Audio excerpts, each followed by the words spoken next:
In this video, I'm going to show you how to make curved text. So let's create a new document again. Go up here to the top, choose Web, Web Most Common, and then over on the right, let's go ahead and name our file.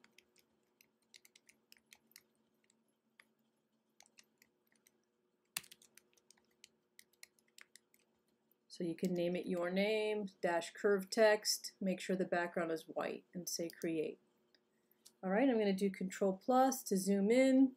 Once again, make sure that you have the character panel open and your layers panel open. You can open those under Window. Character and layers are both already open.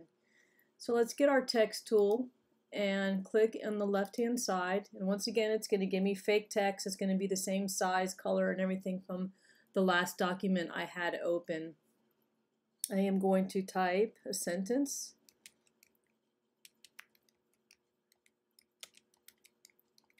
This is curved text. I'm going to click the check mark. And I think that it's okay to leave it the size. That should work fine. Let me change the color. I like you to change the color in each one of these. Say okay. Now to curve the text, so notice we have the text layer over here. Get the text tool again. And then at the very top, see the T with the arc on the top?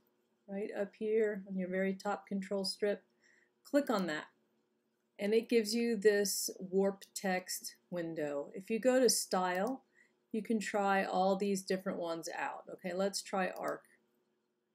So if you want to curve your text in an arc, you can do this. This controls the blend. If you go to a negative blend, it goes that way. If you make it a blend from the top, it's a positive number.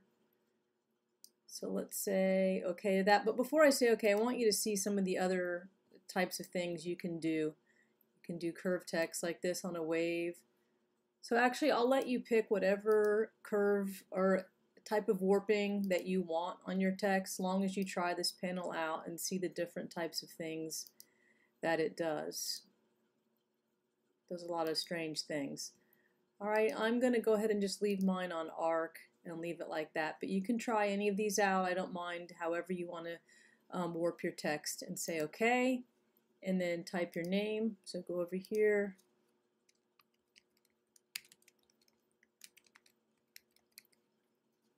click the check mark, and then make my text for my name 36. Get the move tool and move it down here, and then we're going to go to File, Save.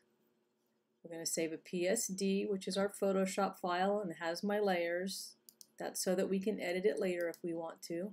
Say OK. And then we need to save as and choose JPEG. The JPEG file does not have layers, but that's the file that you need to put on your Google slide portfolio for your grade. Just leave all that as default and press OK.